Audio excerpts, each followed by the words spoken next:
Part 6. The interior of the frigate was a far cry from everything around them thus far. From the mildly mauve-colored metals of the factory structures to the strangely calming wood and metal-themed interior of the large starship. Now this. One massive culture shock after the other. Gold and silver lining the hallways, high-quality leather seats, plasteel tiling and high-grade laminated wood floors, windows that allowed them to see basically anything outside. The ship itself was relatively small considering its parent craft, but this thing was so beautifully spacious, it was able to hold a crew of over 200 souls in comfort.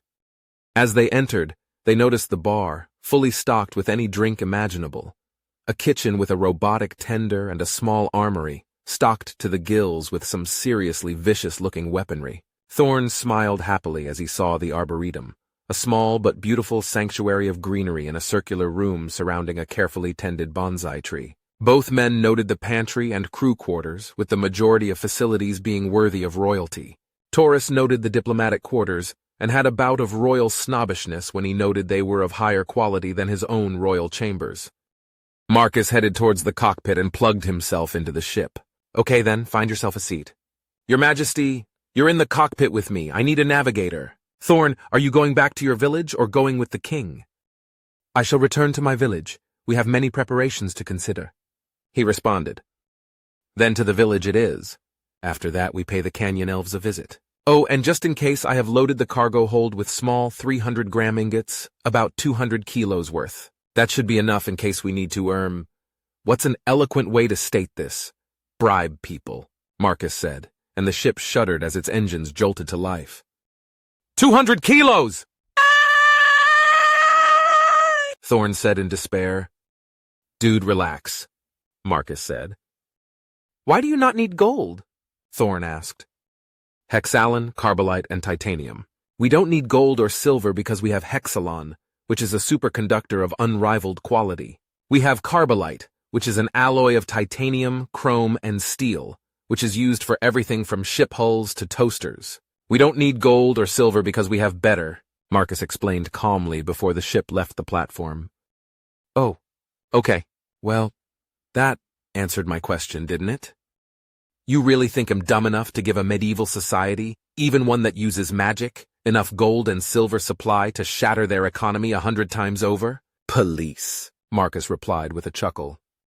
The ship went silent for a few minutes as Marcus made the ship ready for atmospheric travel and modified the engines to handle the slightly lesser gravity of the planet. So what do you plan to do then? Taurus asked. Give you enough gold and silver to cover your debts and clear your consciences. Then provide you with enough gold and silver to give every citizen a small stipend to do what they wish, jump-starting your economy. After that, well, that's your problem. Technically, all the gold and silver I've mined thus far is yours anyway. We just have to be careful what we do with it, Marcus said as the ship slowly exited the hangar bay. Wait, what? What do you mean it's ours anyway? Taurus said with surprise. You are the owners of this planet. The law states that all resources belong to any local sapience if acquired by any pilot or crew. You are the local sapience, which means that minus the resources I have already used, everything else belongs to you, because this is your planet. Therefore, your resources, Marcus said. Well, shit, Thorn replied as he strapped himself in his seat. It's just I have so much I would do more harm than good. It's better to just do it slowly and steady. Give you incentive, you know? So once you point me where I need to go, I will go there. Use the travel time to figure out what to do with all your newly acquired wealth, Marcus said with a smirk.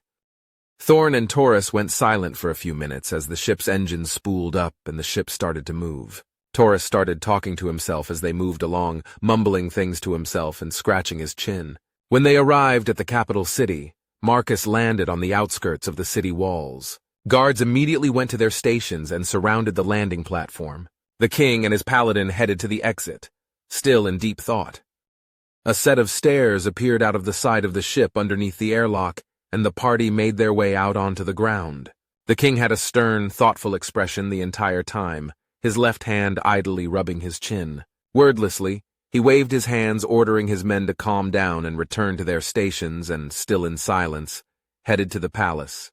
The streets were eerily calm, peasantry and nobility quietly bowing in respect as he passed, receiving a silent nod in return. Taurus walked up the stairs to the palace, and just before entering he stopped. He spun around and looked at his kingdom, his subjects confused and curious as the massive fancy ship loomed over the city walls in the background. He could clearly see Marcus staring at him through the glass of the cockpit. He lifted his hands and waved them around in a specific pattern. A swirl of magical energy surrounded him for a few seconds, and then stayed still. He took a deep, long breath and began to speak, the spell he just cast making his voice boom over his entire kingdom. People of the Barkwoods, I am your king, Taurus Vacaris V. Hear me now, for I shall not repeat myself. He bellowed, his voice carrying on the magical energy of the air. As a few of you already know and are likely already gossiping about, humanity has returned, and have revealed many things to us. That, however, is something to be discussed at a later date. For now we have more pressing and frankly more interesting concerns, he said. The assembled crowd and many peasants over hundreds of miles quietly chatted to each other. First of all, the human that is currently in our world has, well, let's just say he's done a bit of work, and in accordance with his own rules, is supplying us with some much-needed funds to help cement relations with us and the rest of mankind. An offer I have gleefully accepted. As a consequence, I would like to give everyone some very good news. Starting as of next week, Meritus, all taxation for lords, ladies, and the common man from the lowest to the highest is suspended until further notice, he said. The resulting cheer from all the citizens could be heard for hundreds of miles beyond the borders of the kingdom. Families that desperately and carefully managed their household coin purses breathed a collective sigh of relief and joy. Yes, that's good. Calm now. I have yet to begin, the king said, allowing the jubilant roar to mellow. This is not just for the sake of new resources. No, we may have an abundance and a bright, beautiful future ahead of us, but this is no reason to rest on our laurels. A new revolution is coming, one that, if not openly embraced and acted upon, will mean our extinction, either in the next few decades or even in the next 1,000 years. Soft murmurs and a quiet lull of rumor began to spread. However, I am told by a reliable source we do have an upper hand in the coming centuries. Humanity, though they outnumber, outclass, and outgun us 1,000,000 to 1, still do not have as much a grasp on the arcane arts as we do. In fact, they have almost forgotten the art. I know many people would disagree with me, but I say we have a duty to teach it to them again. I have seen what they do with simple technology, simple science, same as the mountain elves. I salivate at the thought of what they can accomplish with magic at their side. A murmur of dissent followed. I hear those mutterings. I believe I am making the correct choice in this matter. Any who refuse that mandate, I shall have your head. The mutterings stopped, followed by a shocked, terrified silence. The king had never done this before. Threats and possibility of executions. These things were unheard of for hundreds of years. A few in the crowd carefully considered the king's words, then looked at the giant ship outside the castle gates, having a quiet moment of introspection. However, these are things for another time. That aspect is far in our future. For now, I have news. Food supply issues are resolved. Our debts to the other kingdoms will soon be fully paid as well. The coming tax break will help alleviate everyone's nerves. I shall, however, put the following into place. Effective immediately, all families shall be encouraged to expand as much as they like. In fact, I'd like to mandate that you start expanding these families as much as you can tolerate, the king said, getting a sneaky whistle and slight murmur from the crowd. I will be making some deals with our new human allies to keep us supplied with the food and resources we need to maintain this expansion. But I dare say it shall be a moot point, as by the time we get to where we need to care, we will be more than self-sufficient and will have paid our debt to them tenfold, in more ways than they can imagine, I bet, the king said. This statement made Marcus visibly raise an eyebrow as he sat in the cockpit. I shall be making a new mandate that each newly minted family shall receive a stipend of 25 silver per child per year until the child is 5 years old. Furthermore, with our new need to expand, I have come to an easy decision. All citizens of our great Barkwood kingdom shall receive a small gift of 50 silver coins per person. Each soldier, warrior, and guild adventurer shall get 1 gold coin. Nobility will have their share in due time with some well-placed investments, he said. The crowd jubilantly erupted yet again. The king stopped them quickly, raising his voice to calm the din. This is not for you to spend as you want, however. This is an investment. Use this money to improve your life. Experiment with magic. Get better farming equipment. Fix the roof of your house. Do things that are actually important. Things that help better your situation. Do not squander this. I shall be making our guardsmen wary and minting a special coin to ensure this gift is not wasted on ale or... He spat at the ground. Tasuk. The crowd roared in approval at this statement, likewise spitting at the ground at the mention of a hard drug made from a rare weed. It shall take some time to gather everything needed to put this plan into action, so exercise care for the next few days. Now, my people, go forth! Prosper! Multiply! Together to the future, the king yelled, casting a spell as he did. The crowd yelled and began to cheer in celebration as blasts of magic rocketed into the sky, sending a mass broadcast to all the leadership on the planet. The king smiled, nodded, and gave Marcus a sly wink as he entered his palace. Cheeky bastard. Well, guess I'm in it now, Marcus said to himself as he settled in for a wait. Arcturus, check the security feed. What are the two ladies up to? Marcus said, talking to his computer AI. They are engaged with the washroom commander. The one named Saris is washing up, and the one called Jacqueline is reading a book after a dip in the tub. Ah, they haven't been poking into the machines, have they? Marcus asked. No, sir. They just went into the washroom and have been there since. They enjoy the hot tub the most, apparently. Arcturus responded with a chuckle. Arc, respect their privacy. If your system recorded any data from those two, I want it deleted, Marcus said. Already done, sir. Just make sure that Saris and Jackie don't do anything too untoward, Marcus said, scratching his chin. As you wish. Marcus sat quietly in his cockpit for a few more minutes and shrugged, standing up. Welp, might as well go downstairs and ready the cargo hold. Marcus left the ship, heading down the stairs with a smile, making the assembled crowd gasp at his presence. He got to the ground, pressed some buttons, and chuckled as a panel on the side of the ship opened, then quickly lowered itself to the ground. A flat platform the size of a house now sits flat on the ground, ready for cargo. Marcus smiles at the assembled crowd of medieval peasantry and patiently waits for the king to return. Marcus looked at the crowd and once again made a note in his head at the sight of the women in the crowd. A full hour after the king left, Thorn had already commandeered a horse and was halfway back to his home village. The king himself, along with a retinue of 10 of the most important people he could think of, finally made their way towards the ship. 5 paladins, the king himself, a head mage, the queen, his finance minister, and 2 retainers, along with a carriage of goods, presumably the minimum required for their stay on board the frigate. The group hastily made their way through and loaded the carriage of goods onto the lift.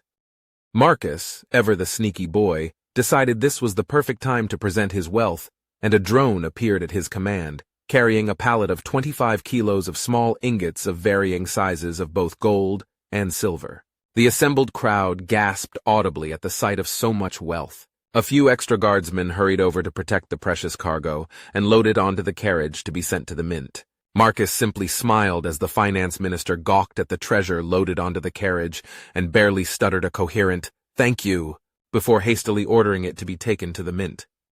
Marcus waved his hands, allowing his guests to enter the ship to the jubilant applause of the assembled crowd before entering the ship himself. The retinue was nothing short of flabbergasted at the sight of the ship's interior, the sheer finery leaving them breathless. One thing about diplomatic ships, Marcus idly said as he escorted the party to their quarters, is that all of these Whitehall class, they're all handcrafted save for important stuff like the reactor and hull. Most of this all handmade, Marcus said, clearly enjoying himself as he patted the wall. Indeed, the king said, carefully taking a moment to admire the craftsmanship. The queen came alongside him and lustily bit her lower lip, giving him a gentle peck. Marcus cleared his throat loudly. There will be time for hanky-panky later. Let's get started. Indeed. Oh, sorry. Yes, let's get started, the king said as he directed his queen to the arboretum so she could soak up the atmosphere. Firstly, we proceed to the Canyon Elves' kingdom, the Gap, as they call it locally. It's a delightful place, famed for its magistone mines and silver deposits. We have a good relationship with them diplomatically. Repaying our debts to them will better the situation. Taurus walked with Marcus towards the cockpit and let Marcus get into his seat. How big is this canyon exactly? Am I going to be hovering mid-air with some ropes, or is this going to be easy?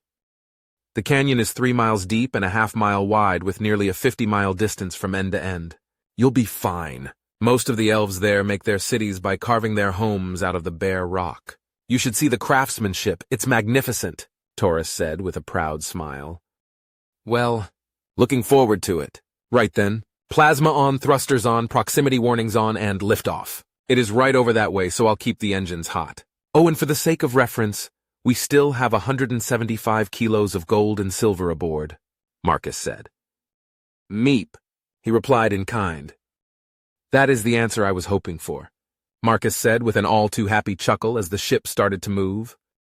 It was barely 15 minutes later when the massive frigate arrived above the canyon, carefully maneuvering through its depths. Marcus followed a large, beautifully carved staircase and lift system down the canyon wall, until eventually seeing a familiar sight, a mountain elf flying machine. Well, shit, that's a blimp, that is. Ha! God, I love those! Bits sexier looking than the ones we had way back when, I can tell you that, Marcus said with glee. The blimp was an ovoid-shaped dirigible with various adornments such as fish-like fins and wooden propellers that moved it along. It was large, its crew of 15 people nearly crapping themselves at the sight of Marcus's warship, ducking behind cover or comically falling downstairs they forgot were there. The largest docking port for airships was nowhere near enough to house the warship, and Marcus had to maneuver around them. By this point, Taurus had directed Marcus to wait at a point and open the airlock so he could wave outside and order space to be made.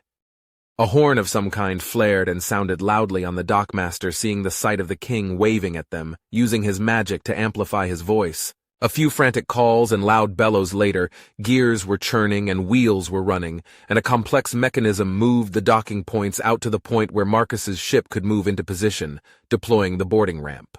By this point, the royal retinue and a few dozen guards had gathered at the commotion.